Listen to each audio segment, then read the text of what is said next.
Welcome to Temple Builders Carpentry. Temple Builders. We problem solvers. Temple Builders, safety first.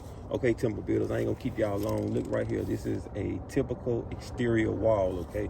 Let's start right here at the corner, okay? This is your corner post, all right? Look right here. It got two studs. Look, there's one stud right there, and there's one stud right here on the outside. It's two stud corner posts. But in the middle right here, this is a block. Okay, that's what the separation is. This is a block, this is a block, this is a block. I'm using the solid red as an empty space, okay? So this is the empty space, this is empty space. In this example, I'm using solid red as an empty space, okay? Look right here. This is the bottom plate, okay? See my arrow right there called the bottom plate. This is your bottom plate of your wall, okay? We're naming all the components of the wall, okay? Now let's keep on going right here. This right here, this is called a king stud. I got the name right. Come over here. I got the name right here. King stud right there. Let's go back over here to this. This is your king stud. With this hole, this is called your window rough opening. This is a window rough opening. Okay. Now look right here. Look at this horizontal. The way you can remember these pieces is look at the way they oriented or where they positioned it. Okay. Just like you got a window seal, right? So this is your rough window opening. So this is your rough seal. See right here, this is your rough seal, and look at this horizontal member. It's a horizontal member. Now look what's filling in this place right here below your rough seal. These are cripple studs, okay? Cripple studs, all right? Now, look right here, right next to my king stud, right next to my king stud. It's called a king stud because it's running from the bottom plate all the way up to your double top plate. That's what this called, double top plate. It's self-explanatory because look, it's two. Either 2x4s. You can use the 2x4s as for the frame, or you can use 2x6s. Okay, but it's two of them. It's your double top plate. But the king stud run from the bottom or the bottom plate all the way to the double top plate. But what makes it the king stud is right next to this trimmer stud, which I also call a jack stud. You got this trimmer stud right here that goes from the bottom plate up here to your header. Okay, anytime that you framing an opening, right, you need a header. And it's also called a lintel. Sometimes it's called lintel, right? So this is a 4x4 header, okay? Now you can use this type of setup right here with the header, with the cripple studs, filling in the empty space up here, okay?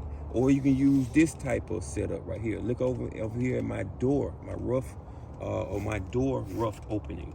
I have a solid header, okay? This is a 2x12, okay? Two 2x12s, and you have a piece of plywood, 1/2-inch plywood in between, okay? Making a sandwich, basically like a sandwich beam, okay? Now let's come back over here to my window, my rough window open. Look what my trimmer studs do. It's supporting my header here. I got a trimmer stud right here supporting my header. That would be 1.5 inches that's up under there. Remember, let's say we're dealing with 2x4s. Okay, so we know 2x4s are 1.5 inches thick, right?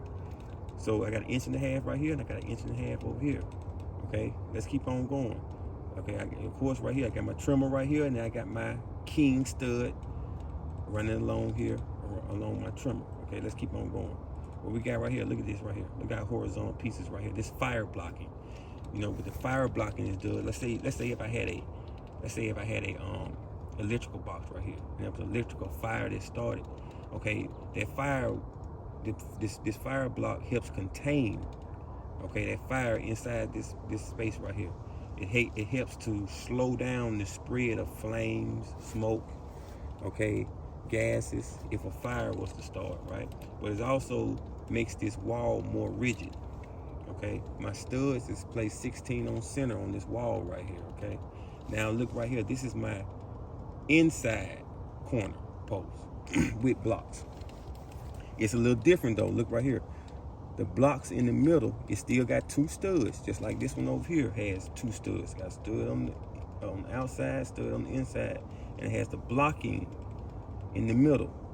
Right here in this example, the edge of the blocking is showing. But in this example right here, the face grain of the lumber is showing. See right there? This is the face grain of the blocking. This is my empty space right here. This is my empty space. This is the face grain of my blocking, okay? For when my partition or my inside or my interior wall butts up against here. This is what this for. This is the inside corner post, okay? For my interior wall to butt up against here. And look where it's cut out up here. I got it notched or cut out right here for the top plate. This is the top plate of my double top plate. This is the bottom plate of my double top plate. So when my interior wall butts up against this inside corner, my top plate is gonna lap on this right here and I can nail it down. That's how you're gonna weave it in. That's how you're gonna attach it. Same thing right here. You see this cut back, okay? You got something called a through wall and you got a butt wall, okay? So this would be called a through wall, and I have my butt wall coming butt up against here, and then my top plate on my double top plate will lap over here so I can get me a connection and I can nail it in, screw it in, or what have you. You see what I'm saying? And look right here at my door setup, my rough opening right here for my door. Same thing. I got my trimmer studs right here supporting my solid header. These are my trimmer studs. In this example, the solid red right here, this is the face grain of a trimmer stud, okay? And right here, this is the edge grain of a trimmer stud. The same thing with my window rough opening, okay? But look down here, my bottom plate. I had to cut my bottom plate out, okay? I couldn't let that stay right there because that'll become a trip hazard. You can't leave the bottom plate in coming in your door opening. And like I say, every time you have an opening, you got to put a header up here. It basically acts as a beam. All right, so I think I went through all the components of this wall. Also, one component that I missed out on that I don't have here. You can have a 1x that runs from your double top plate all the way down to your bottom plate, and it'll maybe a 1x6. Okay, and you know that's 3¼ inches, and so you'll have it running diagonally, and you can let it into the framing. Okay, you have to use your circular saw, set your circular saw to 3/4 inches. Okay. Lay your piece on here diagonally and then trace it in with a pencil and come back and cut it out and then set it in there so you have a diagonal brace on it, okay? All right, so if you like this information, hit the like button, subscribe, hit the notification bell, become my apprentice, Temple Builder.